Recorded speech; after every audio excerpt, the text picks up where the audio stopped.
We are about to start the vetting process for the presidential position. Shall we begin this with a prayer? Could anybody please volunteer to lead us in a prayer?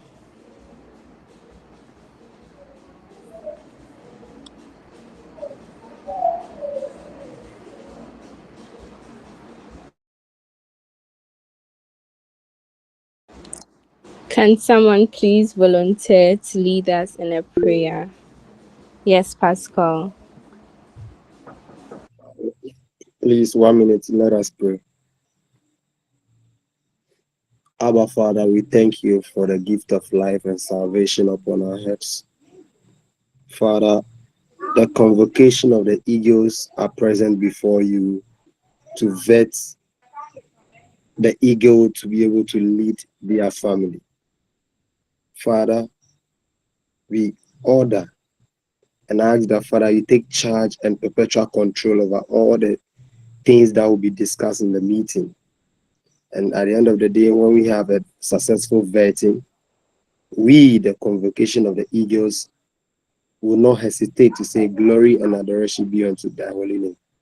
Father, I went ahead again and commit ourselves into thy care, that let understanding prevail, let comprehension prevail, let anything that will be discussed here should sink into everybody's head without any confusion. Father, we are grateful that you will do it. In the name of Jesus, I will pray. Amen. Amen. Thank you very much, Pascal.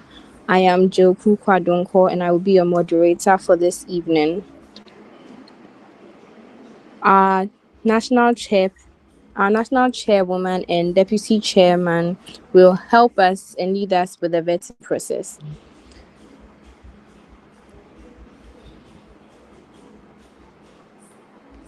All of us here will evaluate the candidate's performance to ensure a thorough and fair election and a timely process as well.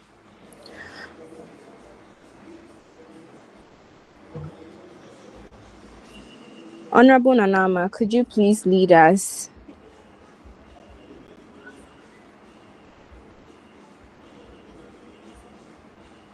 Good evening. Good evening. I trust we are all doing well. My name is Osua Entry Elizabeth, popularly known as Nanama, and I am the national chairperson for the United Front Party. And it is my duty this evening to vet our presidential candidate, to get him ready and assess their capabilities for this position. I'll be doing this with my deputy chairperson, who is in the name of Honorable Razak. If Honorable Razak is here, can he unmute and introduce himself as well?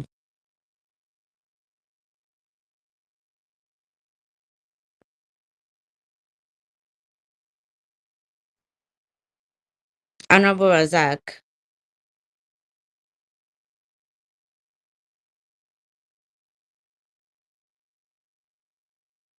Oh, okay. I think he is not yet on the call. I learned he's taking a prayer, so he will join us when he's done. So I will carry on with my questions and vetting, and later when he joins, he also brings his questions. Thank you very much.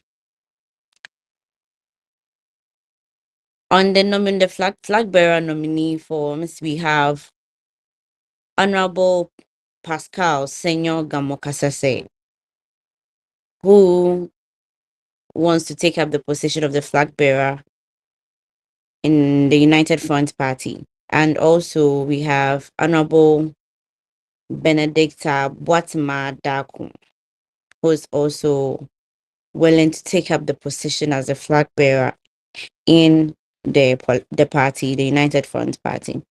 Without wasting much time, we begin with Honorable Benedicta Boatima Darko.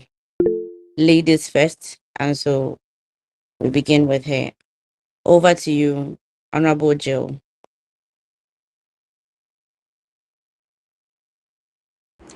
Thank you, Honorable Chair. To our candidates, you have 15 minutes of our time. 10 minutes will be used for introduction. Sorry, 5 minutes will be used for introduction and 10 minutes for questions. And you have an additional 5 minutes for closing remarks. But if you exceed your 15 minutes, we will have to rush and we won't have that last 5 minutes. All microphones should be muted, and failure to hit this will see that you pay a fine. Thank you very much. All right. Our first, sorry, our first candidate for this evening, as our honorable chair said, is Miss Benedicta. Hello, good evening. Good evening. I'm handing you over to our chair for the night. So she will ask you questions and anything you have should be addressed to her. Thank you. Yeah, thank you so much. Honorable Benedicta, good evening and you're welcome. Good evening, Chairperson. Thank you so much. Okay, so you have 5 minutes, as our moderator said, to introduce yourself.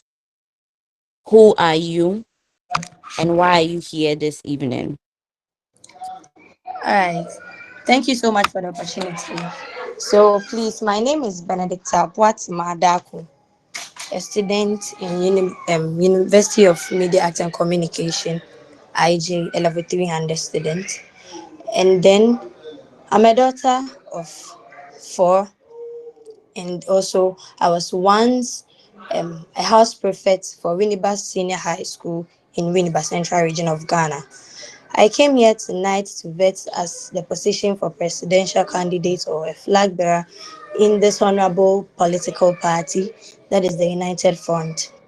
I'm doing this because I believe myself and I know I can do this work very well. I have the capacity to talk not only in public but then also to lead because I have experience in leading or experience in leadership. I've led people from JHS, SHS, and also in Unimac IG, not as a course rep, but as a group leader. And I know a lot of people here can attest to that. So I can really do this work and I'm ready to serve the people, ready to serve the nation. And I listen. So I'm ready to be a good leader. Thank you so much. All right, thank you. You're welcome as well. Now, I want to say this. This vetting, this whole vetting process is going to be one of those vetting, national vetting process. And so things that we are going to do, forgetting or leaving away the fact that it is a student politics. We are taking our minds away from it being student politics to a national level right now. So everything that is going to be asked this evening is at the national level. And so if you are ready, I am ready. And so we can set the ball rolling. Yes, please. I am very ready. Okay. Now, your first question, Honorable Benedicta Boatimadako, as you said, introduce yourself. You have the capabilities, the qualities that makes you um right for this position as the flag bearer for the United Front. Can you tell us what special qualities you have that makes you strong for this candidate, this position as the flag bearer for the party? All right. Thank you so much and the question. So, talking about myself, one good quality I can talk about myself for this position is my ability to solve problems. So I have to first of all, my leadership skill, how I'm able to lead people, whether there's a problem or not, how I lead people, and then how I communicate. Communication has to do with not only talking, but then listening, talking, your relationship with people. So this is what I do most, or this is one big quality I can talk about myself, how I communicate, and then also my leadership skills. Thank you. Okay, welcome. So a probing question to what answer you just gave. What solutions, what problems have you been able to solve during your tenure as a leader in anywhere you find yourself? As you said, you've led people before. What kind of solutions have you offered to a certain problem, and how well did it end? Okay, thank you once again. So I will take the whole house back to when I was in SHS, when I was leading as the house prefect. So there were issues concerning students having mental health, about people bullying them, number one, and second one as people threatening them to have them engage in homosexuality, but they wanting not to do that. I had to solve the situation amicably by not strictly judging the students involved in that, but then I was able to get both sides together, speak to both of them. I know it would seem not impossible, but it was possible because I was once a counselor also in the SHS. So I speak to both of them, try to calm the other side down, those that were asking to join the other opponents. I try to calm them both sides down, and I try to speak to both of them. And when I realized that it was not really helping, I involved management, and then I also tried to, whilst it was at the management level, I made it calm or amicably that both of them were not really stressed or sad since their mental health were concerned. And if it is beyond me, as I just said earlier on with my example, I will seek consent from other people. And it really worked because people or those involved thought that it was over for them, they were going to be sacked and all this stuff. But me stepping in with my little ability I had, I was able to solve the situation amicably, that their parents were not even involved. We were able to solve it in school, and then both sides had their peace. Okay, thank you very much for the answer. Now, your next question, your second question: do you know the vision of the United Front Party?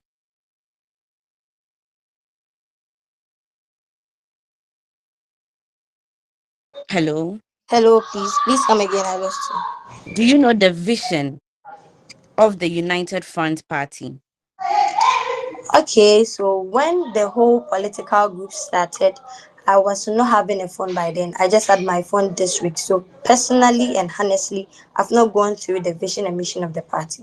Thank you. Okay. So when did you make up your mind to go for this position, and to when did you make up your mind? Because by now, as somebody who has come out for this particular position, whether a day or 2 days before this vetting, I think you should have taken time to go through the the vision of the party and know how well you align with the vision, because you cannot be a flag bearer if you yourself, the vision do not resonate well with you. And so I would think that um you should have done that, being it a second at an hour, a day or two. You should have taken time to go through. Okay, so we'll move on to your next question then, since you have no idea about the vision and mission of the party. Now, the question is, how well will you lead the party to victory? Because that is all what we are looking for, to be victorious in this coming election, political election. How will you lead the party to its victory? All right. Thank you once again. So, talking about how to lead the party, I'm going to lead the party. I'm going to work with the other executives because I can't win this alone. I'm going to do with the other executives, and then we work together to achieve what we are looking for. I'm going to involve people outside. I'm going to listen to my people, my the people we are going to ask for their votes, that is the eligible voters. I'm going to listen to them, work hand in hand with my executives, and then we do this together and have a win. Okay. Thank you. The next question is looking at the history of inflation in Ghana. They're looking at the history of high inflation year after year. When elected or when chosen as a flag bearer for the United Front, what measures would you put in place to protect Ghana from any future inflation shock or economic shock? What measures would you put in place to protect Ghana from any future shock?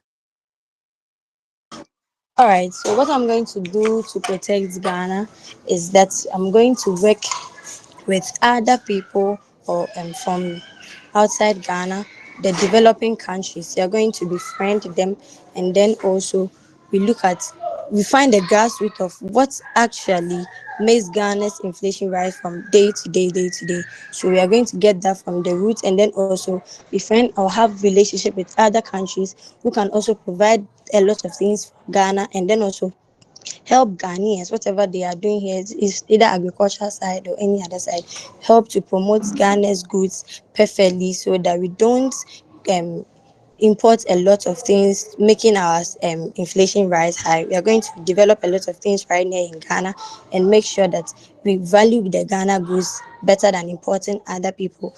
We are also going to have, as I said, our relationship with other people. We are going to sell our stuffs to them so that our city would also rise high than we praising the dollar or any other currency over the city. Thank you. You're welcome. Thank you for your answer. Okay. Is Honorable Razak in our midst, please? Honorable Razak. Uh, yes, please. I'm here. I'm Oh, sorry for the delayance. oh, you. It's okay. We understand. Please, can you take over Okay, please. Thank you very much. Please, where are we? with on Honorable Benedicta? Okay. Um, Madam Benedicta, you've said you are going to work in hand with other people. Please, can you be specific? Give maybe example. Can you do that for us? Yes, please. The other people I said, I'm not talking about like maybe other people in Ghana. I'm talking about other leaders in different countries outside Ghana. I'm going to work with them, have relationship with them, so that when we produce goods here in Ghana, we are going to sell it them or promote Ghana in their countries. That is what I mean. By I'm going to work with the other people. All right, that's great. Um, I don't know, Honorable Chairperson, please, has anyone has any other question? Because I just came and I don't know whether all of you has like have asked your questions already. Okay, so I am the only one. I'm doing this with you. You are aware, Okay. and so I have asked so far. I've asked 5 questions, and um, you have to come up with your questions as well, Oh, which I believe you have them. So you can ask her the questions you want to. oh. Please kindly give me a minute to do that. Okay. So as my deputy gets ready, I would continue with my questions to you, Honorable Benedicta. I'm not done with you. So my next question to you, okay. I have 3 minutes more, they said. I have 3 minutes with you, Honorable Benedicta. So what line will you never cross, even if it costs you your political support, even if people in your political party are willing to back you up? What line, ethical line, ethical line will you never cross? What ethical line will you never cross, even if your political party is willing to support you? Okay, so one ethical line I will never cross, even if I have the support of my honorable members, is to disrespect somebody in the political party or disrespect an executive member. In as much as this is a national competition or this is political, everybody's view here is highly going to be respected, and then nobody is going to be underestimated or disrespected. So that is the line I will not cross. And then also, I will not take any eligible voter for granted. No matter what it costs, I will not going to take anybody for granted. Thank you. All right. My last question to you, Honorable Benedicta. So, if a close appointee in your government is caught in corruption, your close one, I mean, emphasis on a close. If a close appointee in your government is caught in corruption, what would you do? Thank you so much for this question. If I should have my close person in any form of corruption, the person is going to be taken on. Should be my mother, my father, my brother, anybody, because nobody is above the law. We are all Ghanaians, and then the law must be respected and placed always high above us. So anybody I know found in corruption that is put to the law, the person will face the law. Are you really sure and certain about your answer, Honorable Benedicta? Being a close person as a mother, would you put your mom behind bars for Yes, corruption? yes, please, I will, because um, in as much as I'm going to respect every voter here, my mom only did not vote me to power. It was a collective vote that brought me to power. And then I'm not doing this for only my mom. I am to serve a country, a nation, and not my family alone. So my mom would be put to power. Okay. All right. Thank you, Honorable Benedicta. That will be all from my side. All right. Thank you very much. I think I'm set. Honorable Benedicta, please. I'm okay. Are we okay to go? Yes, please, we are. Okay. My first question is, um, how do you intend to relate? I mean, your relationship with the committee. How are you going to relate with them, the committee, especially the executive members? You get the question? Please come again. I mean, the how is your relationship going to be with the executive members? All right, so I'm not going to play active. I'm going to listen to their advices or whatever they are supposed to also bring to board. I'm not going to play authoritative. I'm going to listen. So my relationship with them will be one of a good one. I'll not always try to be ahead of them, in as much as I will be the president or a flag bearer. I will still listen to whatever they will say. So I'm going to have a very good relationship with them. I'm not going to be authoritative. Okay, okay, not bad. The next question is, how will you handle criticisms or maybe opposition? Like, by all means, there will be criticisms. How are you going to handle such cases or the opposition party, and how will you maintain a positive, maybe a positive, respectful tone in response or reply to them? Let me put it that way. All right, thank you so much. So criticisms are meant to happen, and then I sometimes feel they make the game interesting, or they make politics very interesting. So when I'm being criticized, it's just clean for me. I just still go on a positive tone because I know what I'm focusing on. I know where I'm heading towards. So I wouldn't be moved by any criticism because they're all parts of the game. They make you go on. Okay. Thank you. The next question is very important. What is your vision for our party, and how do you plan to achieve it? All right, so my vision for this party is not just to respect people here or just to lead the party somewhere. My vision is for the party and Ghana as a whole, that we all have the better Ghana we've been looking for, and it's going to start in our political party. There's going to be unity and then democracy as we've all wished for, and then Ghana as a whole. All right, that's good. Um, one. I think how many did I ask you? About four, right? If asked three, please. Great. Okay. Okay. Then um, answer this for us, please. What sets you apart from other candidates? Why do you think or believe that you are the best for this particular position? All right, thank you so much, Honorable. So, what sets me apart is my ability to speak publicly, my ability to handle situational cases, and then my ability to listen and communicate well, despite any situation or any circumstance. Thank you. And, you're welcome. The next question I'll ask, which will be the fifth one. We are asking like 5 questions, right?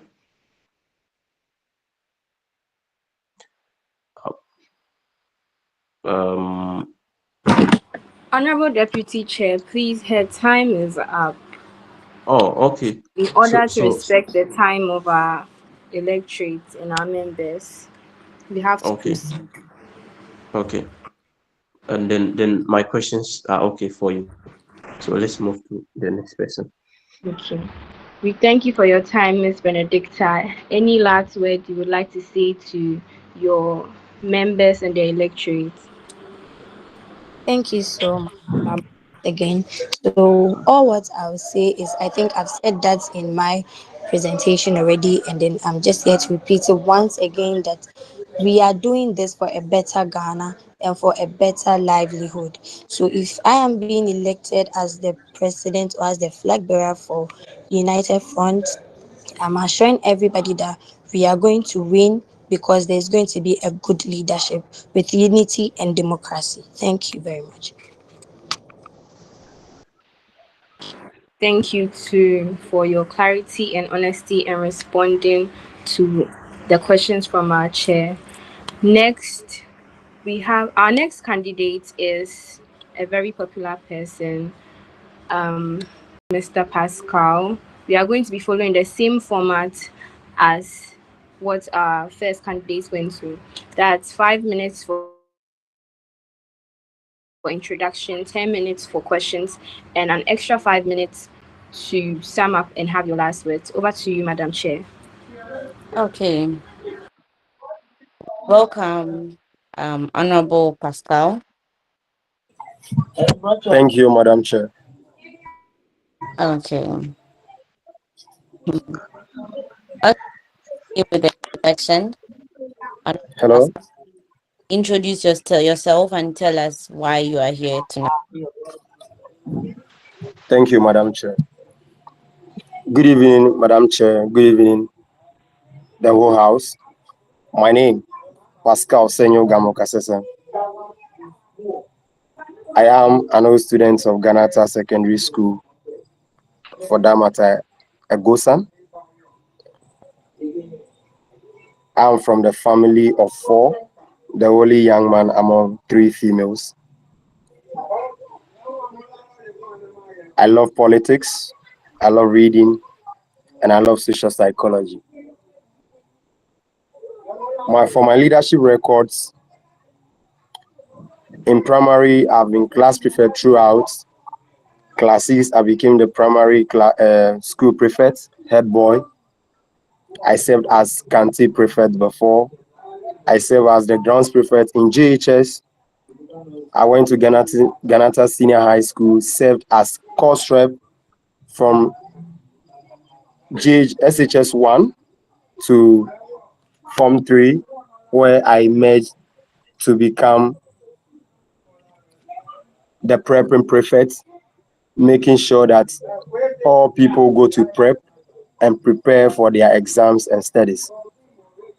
I also serve as the secretary for my House 2, the House of Unity and Excellence at the secondary school, Ghanata. I've been in the Ghana mainstream politics for a decade, although I'm young. I've been with the NDC for a very long time, and I know how grassroots politics is being done. I understand that the politics is the contest of ideas, so all other people force the ideas into the scene to be seen. But it's the electorate that determines whose idea should be accepted. I came to the University of Media Arts and Communication in level 100. With the help of Madam Chair herself, I stood for Mr. and Miss Akwaba and emerged first because I have listened, because I've been in a hostel with Madam Chair where they all come to me and say, do this, do that. And I've listened to them, I've emerged the winner. I've served as course rep in most of the courses where I had opportunity to demonstrate the leadership skills that I've got in me, because the most difficult first class animal on earth is the Homo sapien, which is the human being. And the human being does not want the fellow human being to have absolute control over him or her. And so you are a course rep and you face some kind of brouhaha from your colleagues, but as a leader, you have to demonstrate the emotional intelligence that you've got to be able to accept the critics and criticisms so that it will shape your leadership journey. Because as a leader, if I believe that you ought to listen, you ought to be proactive, you ought to be hardworking, you ought to be dedicated, devoted, and committed to the work that you do.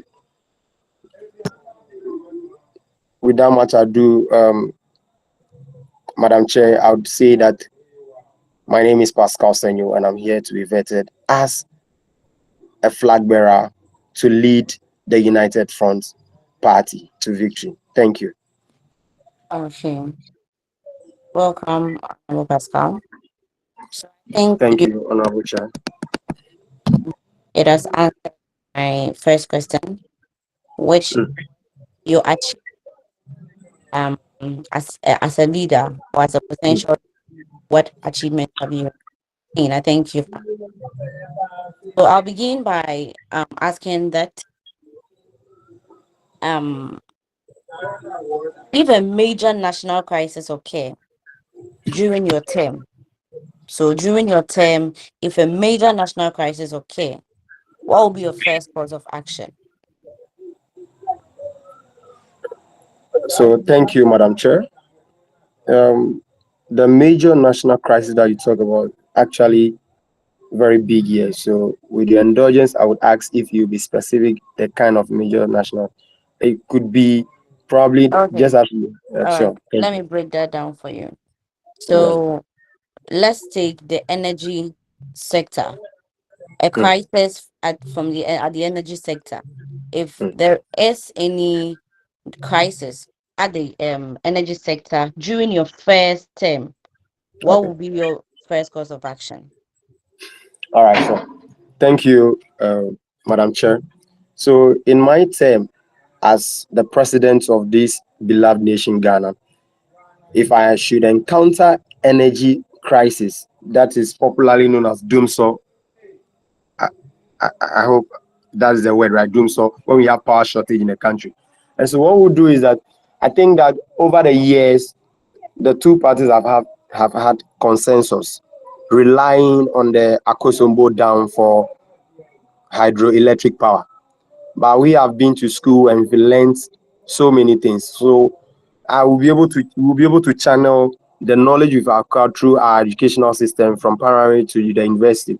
That is, we can also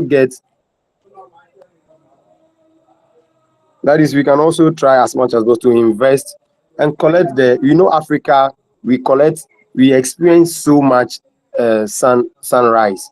And so why don't we leverage on solar energy to be able to gain power as well? So we have solar energy so that there will not be pressure on the Akosombo Dam. Again, there are other dams in the country where we are not putting much attention to. When we come to the Shao Sudoku constituency, for instance, we have a dam we call the Kodiabe Shai Dam. It is very big. Where if you look at the size of the dam, it flows like, let's say, the length of the dam will be from the Usu campus all the way to Jowulu campus, which is there. They don't fish in it, they don't do it. It's only some few farm communities that farm around the water. We can leverage on the dams that we have in our district. So if you are in Kumasi, we have a dam. We can leverage on that to be able to generate hydroelectric power for that particular community. We go to another region, there is a dam. We leverage on that. So when we do all this, when we dedicate our time in making sure that we utilize the resources that God has blessed us with, then I don't think when pressure is not on the Akosombo Dam, we'll be able to solve our crisis. Most importantly, the first point that I spoke about is the solar energy, because we make our sun go waste in this country. And it is about time that we leverage on solar energy to be able to serve the nation very well. Thank you, Madam Chair. All right, you're welcome. Your next question: do you have personal policies for this party? What are, if yes, what are they? Thank you, Madam Chair. For personal policies, number one, over the years, I'm an Nkrumahist. So before Nkrumah left party, there have been 450 factories in the country. Today, where are they? My first policy is to be able to revive those factories that have been left in the bush since the overthrow of our first prime minister and our first gentleman of the country, the late Osajifo Dr. Kwame Nkrumah. May his soul rest in perfect peace. Today, Madam Chair, if you come to Akuse, the first president, which is Nkrumah, established a sugar factory in the Akuse district to be able to aid the youth of the area. After school, they should get a job to do. Today, during the MPP's era, they sold that factory to the European. And today, the sugar factory that the first gentleman had for us has been turned into a toilet roll factory. Today, we import sugar. So my number one policy is to revive all these factories so that our youth will not finish the university and end up getting their name in the Unemployed Graduates Association book in Ghana. So the Palugu tomato factory that Nkrumah did, the gold refinery that are in Takwa left in the bush, we are going to revive them. That is my number one policy. Number two, in the educational sector, I want us to have a customized education, and that is what the colonial masters have given to us. Now, if we have a customized, now today, if you go to China, I've watched a documentary where a 10-year-old boy was operating a pea loader. Madam Chair, I don't know if you know what a pea loader. A pea loader is that machine that when you send your tipper, it tips the sand into the tipper for you. And a 10-year-old boy was operating that. Today, if you look into our engineering setup, those in the Kumasi Tech, they cannot even produce a Nokia Yam phone. No, Madam Chair. That is why I want us to have a customized education. And so if the child is born, for 8 years, the child will be taken into academy and be trained. And so the child wants to become a footballer. You go straight, once you know how to speak the English, you know how to write and your name and read, you go straight to the academy, you start. If you want to become a fashion designer from primary 4, you should start from there. So by the time you get primary 6, you are able to sow and gain money. So you are sowing for people in the community where you are schooling, for your supporting your parents as well, Madam Chair. Now, Madam Chair, I want us to digitalize our university system to the extent that if you earn admission to go to the university outside Ghana today, you realize that for you to even enter a lecture hall, you only need your ID card, your student ID to show to the door, and the door opens for you. You enter the lecture hall, you don't switch or you don't walk straight to the suite to turn on a light. Once you show your ID card and the door opens, the lights, the fan, the AC, everything turns on. Once the last person exits the lecture hall, everything shuts down.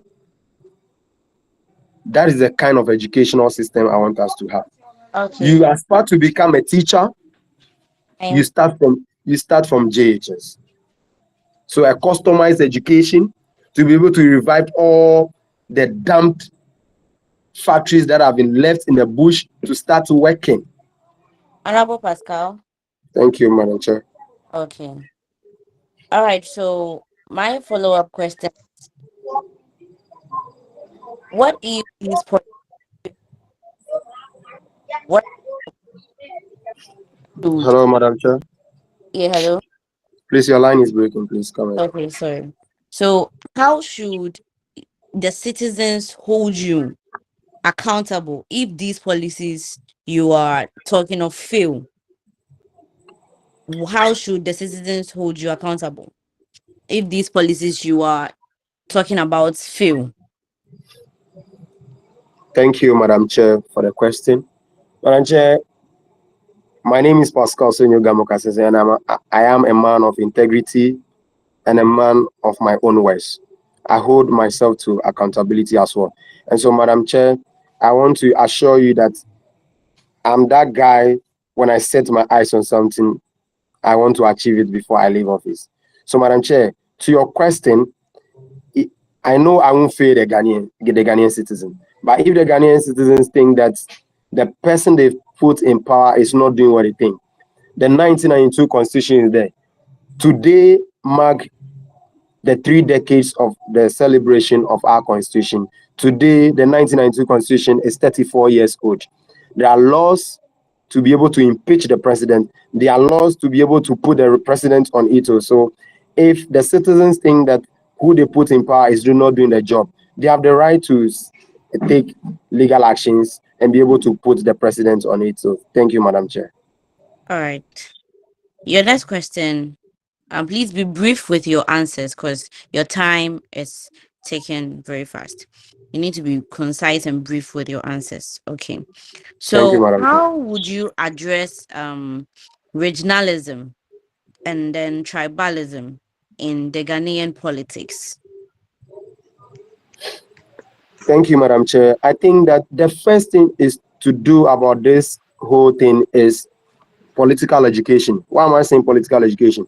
Now, over the years, there has been tribal politics. So there are people who are from the Ashanti region, they are perceived to be NDC. And so sometimes you watch news and they make comment that say the Abuokra upon chicken and Tuoma MPP, yes, and for a better about mom. If you go to the north and the Volta region too, they are perceived to be that NDC. Whatever, even if MPP person is coming to power and is having brilliant idea, they will still vote for NDC. The NDC. So what do? The political education and mass political communication on how politics is being done. You'll be able to explain to the citizens of Ghana that politics is a contest of ideas. Politics is how power is being assigned and how it is being utilized. So that the people will understand. With this, I think that Madam Chair will be able to end tribal politics and regional politics in Ghana. Thank you. All right. Thank you. I think your last question, and then I'll pass it over to my deputy. So, what is your take on the current economic challenges facing Ghana, and how will you address them? Thank you, Madam Chair.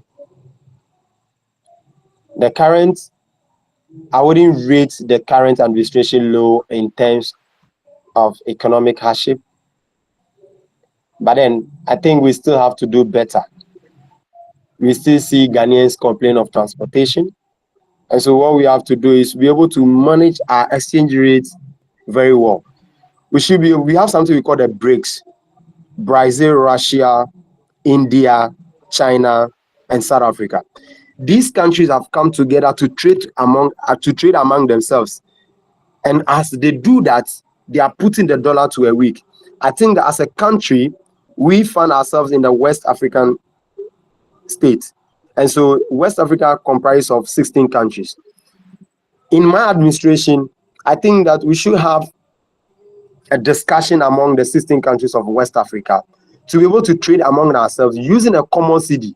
And so if I want to trade with Togo, I just have to convert the Ghana cedi into the CFA, the CFA.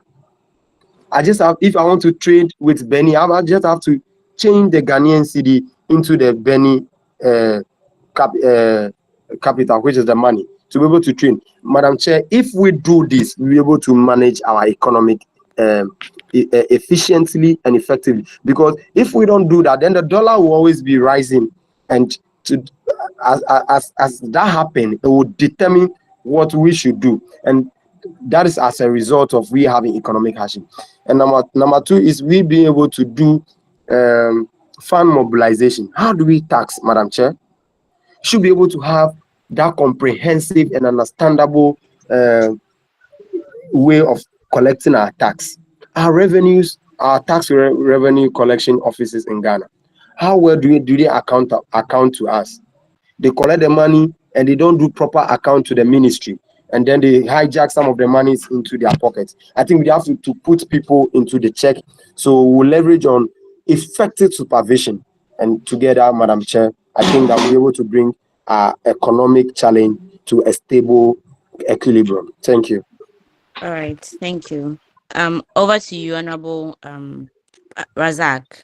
Okay, please.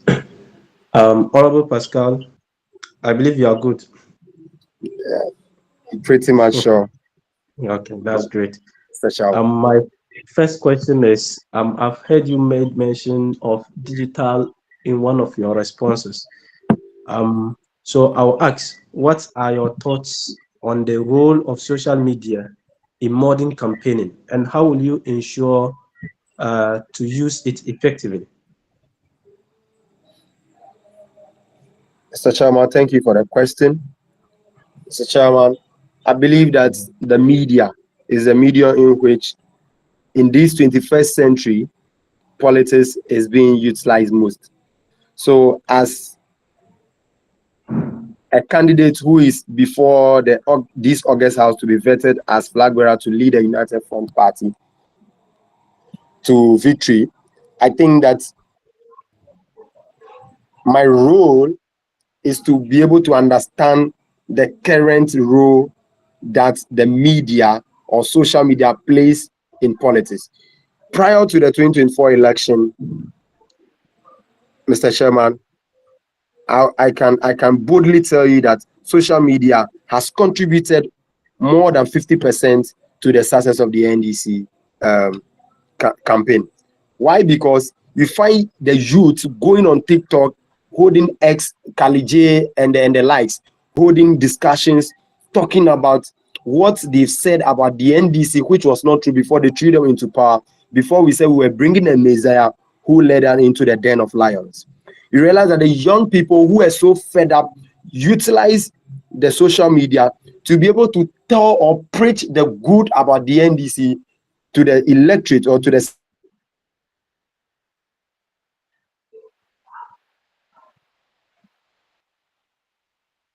citizens of Ghana have contributed to the victory of the NDC in 2024 election. And so, Mr. Chairman, I'm going to explain the media dynamics of politics to my people that I'm going to lead, and to be able to listen to them effectively also, and to take their ideas into consideration, so that together we'll be able to leverage on our social media to send our policies out there for somebody who is in a volatile region to hear of us, because you cannot journey to all the length and breadth of this country before voting approaches. Thank you, Mr. Chairman.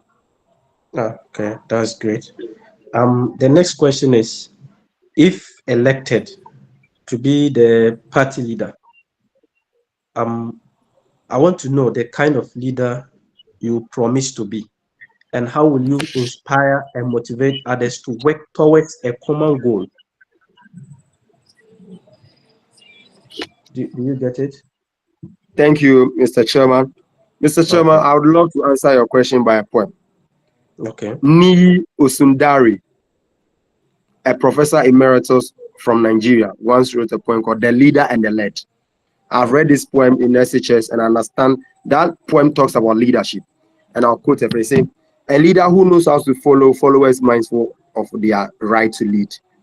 Transparent like a river, mysterious like a lake. Mr. Chairman, as a leader, you need to be tough and sometimes you need to be flexible. You cannot be flexible all the time. The honest truth, anyone can tell you. And so sometimes you need to understand the group of people you are leading. So that when you understand the group of people you are able to balance. And so sometimes you be tough, sometimes you be flexible in your dealings. Thank you, Mr. Chairman. So which type do you prefer to be? Like My which my type? my my my type of leadership that I want to portray is that a hybrid of a mixture. Okay. I'm going Um. to be that leader who comprises of a hybrid. And so a mixture. Transparent like a Okay. river, mysterious like a lake. Thank you, Mr. Okay. Speaker. Okay. That's good. I thought I've also added something like I said, how will you inspire and motivate others to work towards a common goal? Thank you, Mhm. Mr. Chairman. Mr. Chairman, I think that how to be able to inspire your people to work towards achieving goals is for you to be able to explain the purpose of what you are doing to them and be able to explain the word collective responsibility.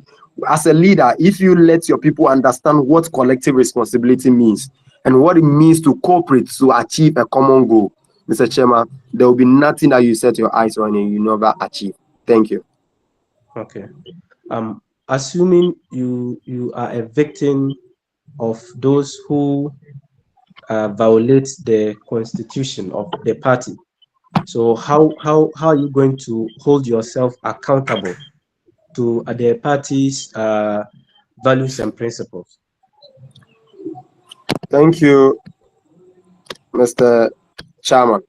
Mr. Chairman, I think that every party has a code of conduct and constitution. Mr. Chairman, the rules are rightly spelled out in the code of conduct.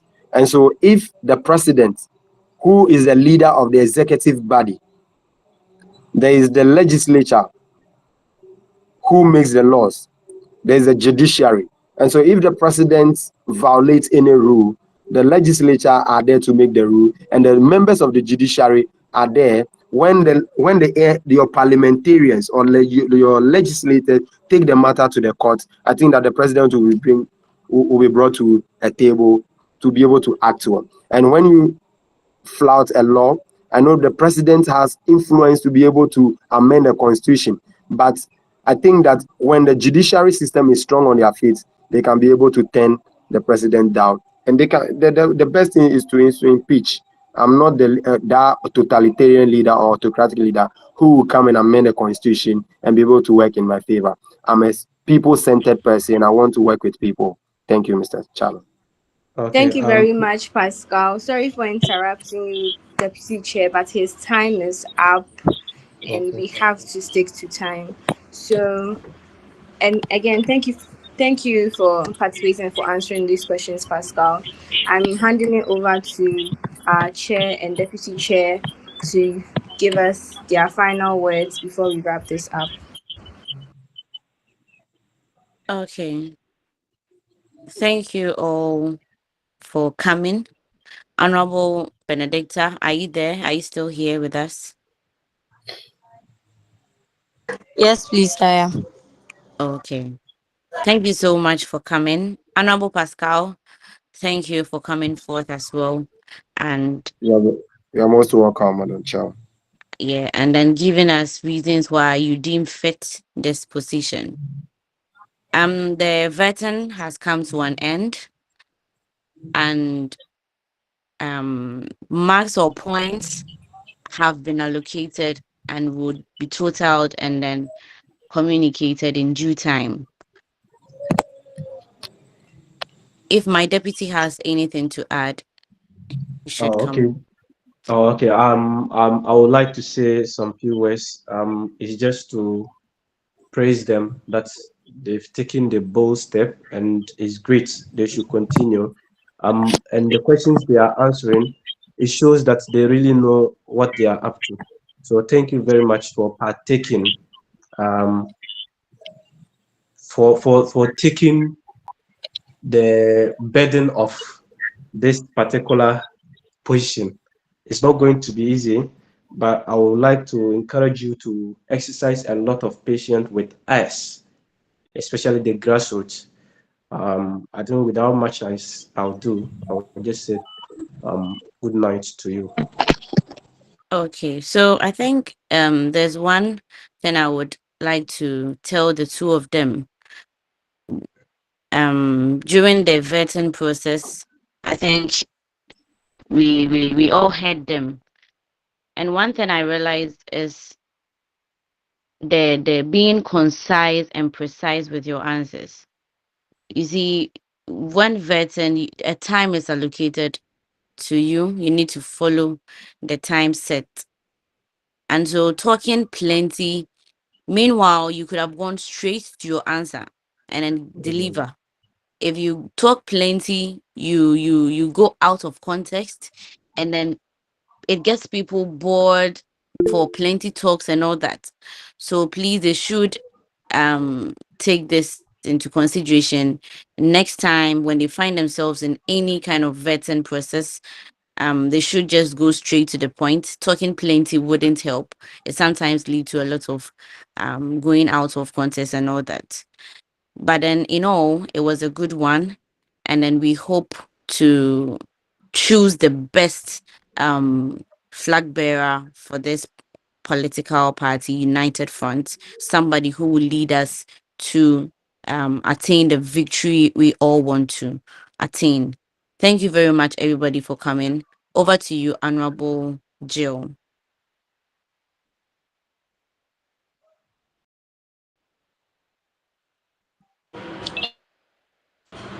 Sorry. Thank you very much, Honorable Chair.